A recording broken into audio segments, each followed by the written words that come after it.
চলছে। একদিকে মির্জা আব্বাসের কর্মী, অন্যদিকে নাসির উদ্দিন পাটোয়ারির কর্মী। অসংখ্য কর্মী আহত হয় সেখানে। রয়েছি ঢাকা ৮ আসনের মাহবুব আলী ইনস্টিটিউট একটি ভোট কেন্দ্র। আচ্ছা, ভোট গ্রহণ তো শেষ হয়ে গিয়েছে, আমরা কিন্তু ভিতরে ঢুকতে পারবো?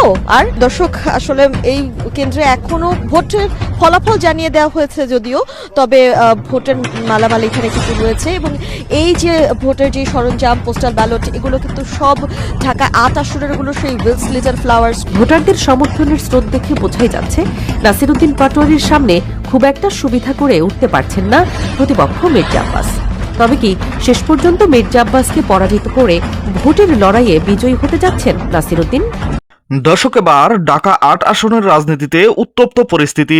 দর্শক, ঢাকা ৮ ওসমান হাদির আসনে মির্জা আব্বাসকে ঠেকিয়ে বিপুল ভোটে জয়লাভ করেছেন নাসির উদ্দিন পাটোয়ারি। অন্যদিকে ঢাকার ৮ আসনে জরুরি অবস্থা জারি করেছে সেনাপ্রধান। দর্শক, এ বিষয়ে বিস্তারিত দেখতে পারবেন এই একটি ভিডিওতে, তাই ১ সেকেন্ডও না টেনে পুরো ভিডিওটি দেখবেন। চ্যানেলে নতুন হলে সাবস্ক্রাইব করে রাখবেন পরবর্তী আপডেট পাওয়ার জন্য। ভিডিওতে একটি লাইক করে দেখতে থাকুন সম্পূর্ণ ভিডিওটি। নিবিড় শুনতে পাচ্ছেন নিশ্চয়ই, আমাকে একটু জানাবেন যে একটা হেভিওয়েট আসন আসলে ঢাকা ৮ আসন, যেখানে হাড্ডাহাড্ডি লড়াই হয়েছে বিএনপি এবং জামায়াতের প্রার্থীর মধ্যে। আমরা ভোট গ্রহণের আগে থেকে এই প্রচারণার সময় যেমনটা দেখছিলাম, কি অবস্থা সেখানে একদমই এই মুহূর্তের কোনো ধরনের আপডেট রয়েছে কিনা?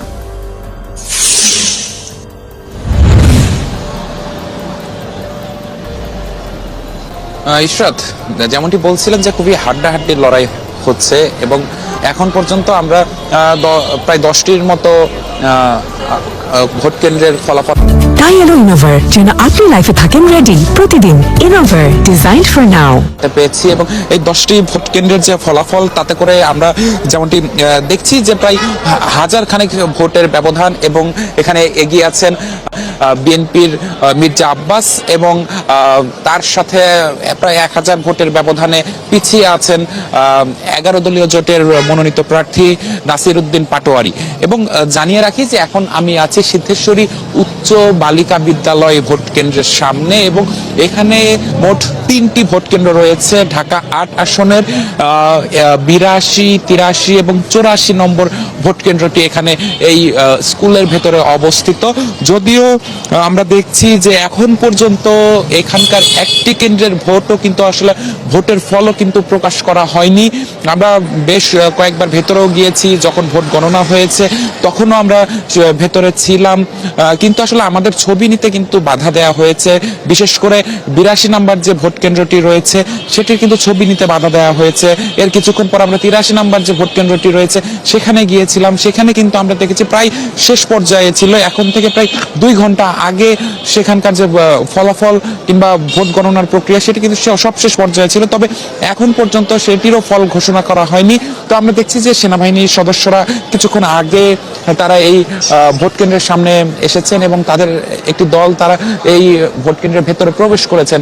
এখন আমরাও আসলে এখানকার যে রিটার্নিং কর্মকর্তা রয়েছেন তার সাথেও আমরা যোগাযোগ করার চেষ্টা করেছি, তিনিও কিন্তু কোনো সদুত্তর দিতে পারেননি, কেননা এর আশপাশে যেসব ভোট কেন্দ্রগুলো রয়েছে সেগুলো কিন্তু আরো বেশ খানিকক্ষণ আগেই কিন্তু তাদের যে ফলাফল সেই ফলাফলগুলো ঘোষণা করে দিয়েছে, কেন্দ্রের ফলাফল ঘোষণা করে দিয়েছে। তবে এখন পর্যন্ত মোটা দাগে বলতে গেলে যে মির্জা আব্বাস তিনি কিন্তু বেশ খানিকটা এগিয়ে আছেন, তবে হাড্ডাহাড্ডি লড়াই চলছে ঢাকা ৮ আসনের এই জাতীয় সংসদ নির্বাচনে। এবং সেই সাথে জানিয়ে রাখি যে গণভোটের যে বিষয়টি, গণভোটেও কিন্তু আজ সকাল থেকেই ঢাকা ৮ আসনের ভোট কেন্দ্রগুলো যেন পরিণত হয়েছে এক উৎসব মঞ্চে। এতদিন ধরে যে 2 জন প্রার্থীর নাম ঘুরে ফিরছিল সবার মুখে মুখে, আজ সময় এসেছে তাদের মধ্য থেকে একজন চূড়ান্ত প্রতিনিধি বাছাইয়ের। ভোটারদের সমর্থনের স্রোত দেখে বোঝাই যাচ্ছে নাসির উদ্দিন পাটোয়ারির সামনে খুব একটা সুবিধা করে উঠতে পারছেন না প্রতিপক্ষ মির্জা আব্বাস। তবে কি শেষ পর্যন্ত মির্জা আব্বাসকে পরাজিত করে ভোটের লড়াইয়ে বিজয়ী হতে যাচ্ছেন নাসির উদ্দিন?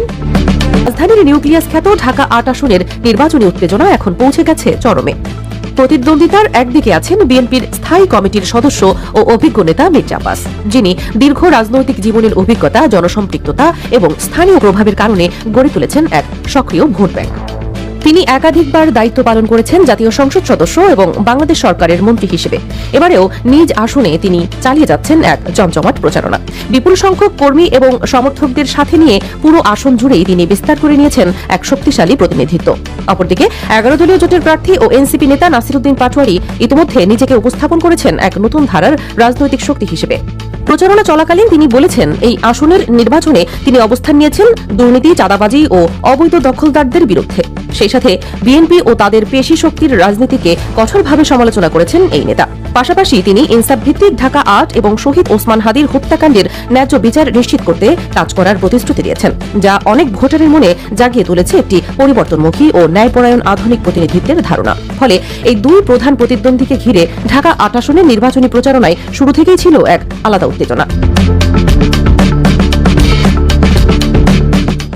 ঢাকা ৮ আসনের নির্বাচনী প্রচারণা চলাকালীন একাধিক প্রতিবন্ধকতা এবং উত্তেজনাপূর্ণ ঘটনার শিকার হয়েছেন নাসিরউদ্দিন পাটোয়ারি। প্রচারের সময় বিভিন্ন এলাকায় তার পথসভায় বাধা দেওয়ার অভিযোগ উঠেছিল। বিশেষ করে শান্তিনগর ও হাবিবুল্লাহ বাহার কলেজ এলাকায় তিনি ও তার নির্বাচনী কর্মীদের উপর ডিম নিক্ষেপের মতো ঘটনাও ঘটে। এছাড়া বিভিন্ন এলাকায় তার নির্বাচনী প্রচারণায় দেখা গেছে বিরোধী পক্ষের নেতাকর্মীদের মাধ্যমে জনসংযোগে বাধার মতো নেক্কারজনক ঘটনা। পরবর্তীতে নির্বাচনী আচরণবিধি লঙ্ঘনের বিষয়টি নিয়ে ইসির কাছে অভিযোগ দায়ের করেন নাসিরউদ্দিন। ফলস্বরূপ ইসি কর্তৃক জারি হয় শোকজ নোটিশ। এসব ঘটনার প্রতিক্রিয়ায় গণমাধ্যমের কাছে পাটোয়ারি তুলে ধরেন তার শান্তিপূর্ণ গণসংযোগের কথা। বলেন, আমি এখানে ভোটারের সঙ্গে সরাসরি আলাপ করতে এসেছি। রাজনৈতিক নির্যাতন ও বাধা কোনোভাবেই মানতে পারি না। তিনি ভোটারদের উদ্দেশ্যে আরও তীব্রভাবে বার্তা দেন পরিবর্তনবাদ, দুর্নীতি প্রতিরোধ এবং গণতান্ত্রিক অধিকার বাস্তবায়নের। রাজনৈতিক বিশ্লেষকরা বলছেন, অতীতের এই ধরনের বাধা ও উত্তেজনামূলক পরিস্থিতি বর্তমানে ভোটের পরিবেশকে করে তুলেছে আরও সক্রিয়। প্রিয় দর্শক, সম্পূর্ণ ভিডিওটি দেখলেন, অবশ্যই বুঝতে পেরেছেন ভিডিওটি গুরুত্বপূর্ণ ছিল। দর্শক, আপনারা জানেন বাংলাদেশের রাজনীতিতে উত্তপ্ত পরিস্থিতি। গভীর রাতে নাসিরউদ্দিন পাটোয়ারির বিজয় নিয়ে তোলপাড় সৃষ্টি হয়েছে। দর্শক, আপনারা দেখেছেন এই ভিডিওতে নাসিরউদ্দিন পাটোয়ারি কি বলেছে এবং মির্জা আব্বাস কি বলেছে, জনগণের চাওয়া কি বিস্তারিত দেখেছেন। দর্শক, এই ভিডিওতে যে তথ্যগুলো আপনারা পেয়েছেন এ বিষয়ে আপনাদের কি মতামত তা অবশ্যই কমেন্টে জানাবেন এবং পরবর্তী আপডেট ভিডিওগুলো সবার আগে পেতে চ্যানেলটিকে এখনই সাবস্ক্রাইব করে রাখুন। এই মুহূর্তে বিদায় নিচ্ছি, দেখা হবে পরবর্তী কোনো ভিডিওতে। সে পর্যন্ত ভালো থাকুন, সুস্থ থাকুন। আসসালামু আলাইকুম।